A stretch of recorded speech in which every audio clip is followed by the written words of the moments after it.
qu'est-ce qu'il y a eu de nouveau? Qui t'a marqué ou qu'est-ce que tu as fait dans tes projets depuis qu'on s'est vu en 2019? Oh mon Dieu!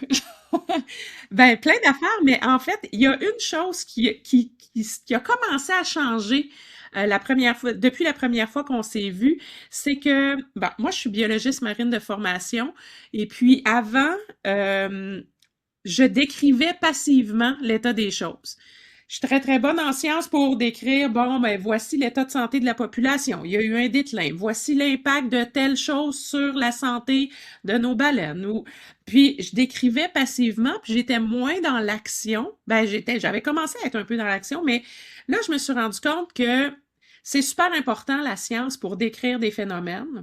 On peut pas se passer de ça, on peut pas passer à côté, mais il faut aussi, à un moment donné, faire plus que décrire ce qui se passe, puis vraiment poser des gestes qui marchent. Puis pour que ces gestes-là soient efficaces, ben il faut arrêter de dire que ça va mal. Il faut pas vivre dans le déni, mais il faut arrêter de dire que ça va mal. Puis on s'est rendu compte que en conservation, là, on avait une recette avant. En conservation de la nature en général, la recette c'était que les scientifiques décrivent le problème. Là, les gens comprennent qu'il y a un problème avec ça, puis ils se disent hey, ça n'a pas de bon sens, il faut faire quelque chose. Et là, on fait quelque chose. Maintenant, ça marche plus parce que quand on fait ça, souvent, juste décrire les problèmes puis dire ça va mal, le changement climatique, ça va pas bien, la biodiversité est en déclin, ben ça paralyse les gens. Puis ils font de l'éco-anxiété, puis quand on fait de l'anxiété, qu'est-ce qu'on fait? Ben on se roule en boule dans un coin puis on fait pas grand-chose. Fait que on s'est rendu compte qu'il fallait changer la façon, la recette, puis au lieu de juste dire, ben il y a ça qui va pas bien, il y a ça qui va pas bien, il y a ça qui va pas bien, il fallait parler d'espoir, puis inspirer les gens avec des choses qui marchent. Puis c'est là où j'ai commencé à faire des actions comme l'expédition Saint-Laurent ou ce qu'on fait avec la mission Milton pour justement montrer au monde que des fois, on peut poser un petit geste qui a l'air vraiment anodin par rapport à l'ampleur des enjeux environnementaux auxquels on fait face. Mais ces petits gestes-là, ils s'additionnent, puis collectivement, ça inspire d'autres à faire la même chose. Puis quand tu regardes globalement qu'est-ce que ça donne, ben ça peut vraiment changer le cours des choses. Puis ça me rend super heureuse, puis ça me permet d'apprécier encore plus mon travail parce que juste d'écrire les choses qui vont mal, je t'avouerais qu'à un moment donné, je commençais à trouver ça déprimant un peu. Ah, c'est sûr. C'est sûr. Hey, c'est le fun qu'on se tutoie, c'est correct? Oui? Absolument. Ouais, mais avec toi, je suis tellement à l'aise. Ben, écoute, justement, en parlant de tout ça, tu disais que tu veux avancer avec tes projets, puis tu vois un peu comment les gens réagissent, puis comment ça va maintenant. Mais qu'est-ce qui s'est passé entre le fait que le Milton et Expédition Saint-Laurent? Ben, en fait, la mission Milton, si on remonte à depuis qu'on s'est parlé, probablement que la dernière fois qu'on s'est parlé, on s'appelait probablement la mission 10 tonnes ou 100 tonnes, parce que c'était ça au départ. On s'était dit, on va ramasser 10 tonnes de déchets dans nos cours d'eau, puis ça va peut-être faire une différence. Puis en fait, ça a pris 75 jours, ramasser 10 tonnes de déchets. Puis c'est un peu ambivalent parce que normalement, quand tu atteins un objectif, tu es content, mais dans le contexte où l'objectif, c'est de nettoyer nos cours d'eau, c'est un peu troublant que ça soit aussi facile, entre guillemets. 75 jours, mais c'est parce il y a plein de gens qui se sont mis à s'intéresser à ce qu'on faisait puis avoir le goût d'embarquer avec nous. Fait que c'est pas Lynn Morissette puis Jimmy Vigneux qui avons ramassé 10 tonnes de déchets. C'est nous plus à peu près 5000 bénévoles au début. Là, on est rendu à peu près 50 000 bénévoles qui nous suivent puis qui font des activités un peu partout. Puis, donc, on a changé de nom pour Mission 100 tonnes au départ parce que là, on se disait, on a notre 10 tonnes de ramasser, qu'est-ce qu'on fait maintenant? On continue. Puis là, ben, 3 ans et demi, 100 tonnes de ramasser. On s'est dit, on change de nom encore, mais là, on changera plus de nom parce que administrativement, ça devient vraiment, vraiment compliqué. Mais on est rendu à 750 tonnes de ramasser environ. Puis, puis juste avec les expéditions Saint-Laurent, ça, l'expédition Saint-Laurent, ça a commencé il y a 3 ans. C'est le troisième été qu'on fait ça. Puis en fait, on s'est allié avec Stratégie Saint-Laurent et puis d'autres partenaires locaux dans toutes les places où on s'arrête. Puis l'idée, c'est vraiment de partir en tournée avec un autobus de tournée, mais vraiment au lieu de faire un show rock, nous, on fait des événements de nettoyage. puis on s'arrête un peu partout, comme nos musiciens font dans les festivals l'été, sauf que nous, on fait des nettoyages. On va à la rencontre des gens dans 21 places au Québec, 21 municipalités, 21 nettoyages. Puis là, ben, on rencontre ces gens-là pour leur parler de la protection de nos cours d'eau, mais aussi de mettre les gens en action pour faire une différence pour la planète. Depuis le début, ça a été super important pour nous de ne pas appeler ça des corvées de nettoyage. Parce que des corvées dans une journée ou dans une vie, on n'a rien qu'en masse. On veut que ça reste positif puis que ce soit des événements qui nous permettent de changer le monde. Puis c'est vraiment comme ça qu'on décide de le présenter parce que on veut pas que ça soit des corvées, là. C'est supposé être le fun. On se voit, on passe une partie de la journée ensemble, on fait quelque chose pour la planète, puis quand on repart chez nous, après, on a l'impression qu'on est capable de changer le cours des choses. Super. Tu me parlais du 10 tonnes, 70 tonnes, 150 tonnes. Tu en avais parlé en 2019, comme quoi que ça augmentait. Mais là, tu parles de 750 tonnes actuellement. C'était ma prochaine question, savoir combien vous étiez rendu de tonnes depuis qu'on s'est parlé. C'est 750? Oui, 750 plus ou moins, là. Puis dans l'expédition Saint-Laurent, juste dans les 2 dernières années, c'est 22 tonnes de déchets qu'on a ramassés. Je pense que c'était un 10 tonnes la première année, 12 tonnes l'année d'après, mais en tout cas, en 2024 et 2025, au total, 22 tonnes de ramassés. Puis là, ben, cette année, on continue, puis on fait encore une fois une tournée du Québec. À chaque année, la tournée est un peu différente. Il y a des années où on passe plus par le sud du Saint-Laurent, puis on fait le tour de la Gaspésie. Cette année, on va plus être du côté de la Côte-Nord. On alterne comme ça, puis on essaie d'aller dans des places nouvelles à chaque fois.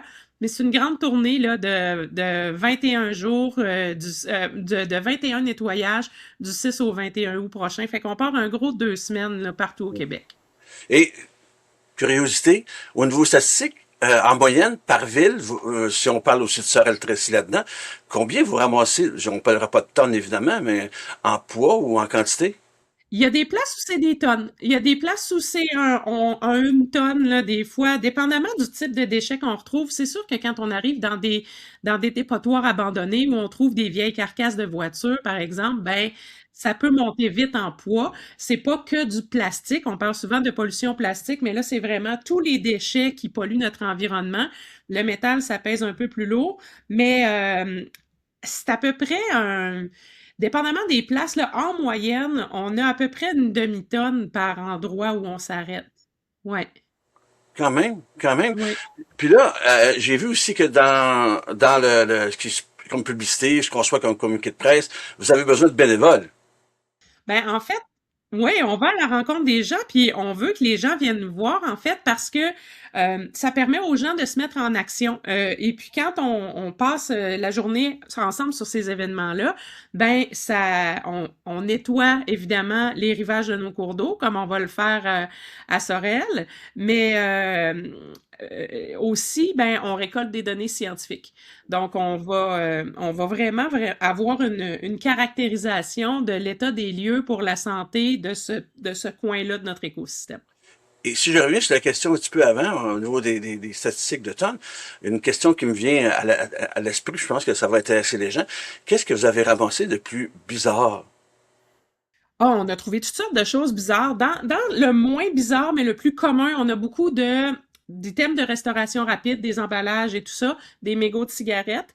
Dans le plus bizarre, on a trouvé un dentier, à un moment donné, on a trouvé un gun. Puis là, ça a créé vraiment comme une espèce de stress collectif. Qu'est-ce qu'on fait avec ça? On a appelé les autorités. Puis finalement, c'était un pistolet pour les coups de départ pour les courses d'aviron. Mais nous, on le savait pas, puis même les premières personnes qui sont arrivées, les premiers experts qui sont arrivés de la police pour ramasser ça puis en disposer de façon sécuritaire, ils étaient pas certains, mais ça avait créé comme tout un tollé, là, un fusil comme ça qu'on savait pas trop à quoi il servait. On trouve des surprises, on a déjà trouvé toutes sortes de choses assez inusitées, des idoles, des statues de la Sainte Vierge, toutes sortes de choses. Et, ben justement, faisant un parallèle avec ça, je pense que c'est la semaine passée, Nicolette, la base militaire, on évacué quand même 130 personnes de la région de Nicolette qui ont trouvé un obus non explosé. On voit vraiment qu'on peut trouver, ben là, évidemment, là, c'est une place qui était quand même assez propice à ça, puisqu'il faisait des tirs vers le fleuve, mais c'est quand même, on peut quand même trouver des choses assez curieuses. Puis, Oui, ça peut faire peur aux gens, ça, mais nous, on a vraiment tout un protocole de sécurité où, premièrement, les lieux qu'on va visiter, il y a du repérage qui est fait en amont pour s'assurer que ça soit quand même des endroits sécuritaires en accès pour que des familles puissent venir faire l'événement avec nous. Donc, c'est jamais vraiment escarpé ou très dangereux d'un point de vue physique. On veut pas mettre personne dans le trouble. Il y a aussi des règles de sécurité qu'on diffuse au début de chacun de nos événements pour s'assurer que tout le monde est vraiment fait ça de façon sécuritaire. Si on trouve des seringues, par exemple, on a un protocole pour pas mettre la vie des gens en danger avec ça. Même chose pour n'importe quoi qui pourrait être dangereux comme un obus, par exemple. On a vraiment des équipes qui sont formées pour savoir quoi faire avec ça, puis s'assurer que tout le monde est en sécurité quand on fait les nettoyages.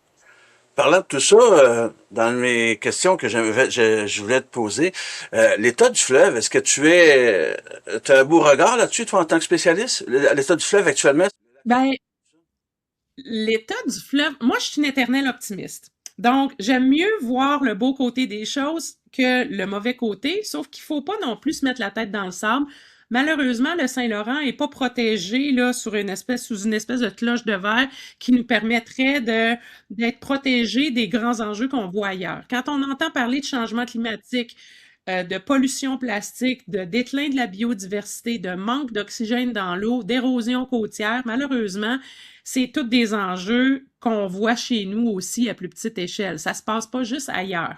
Ceci étant dit, on a des gens, des communautés côtières qui sont extrêmement bien informés, puis sensibilisés à ça, puis engagés dans cette connexion-là au territoire, au Saint-Laurent, pour justement avoir envie de bien le protéger, puis d'en prendre soin.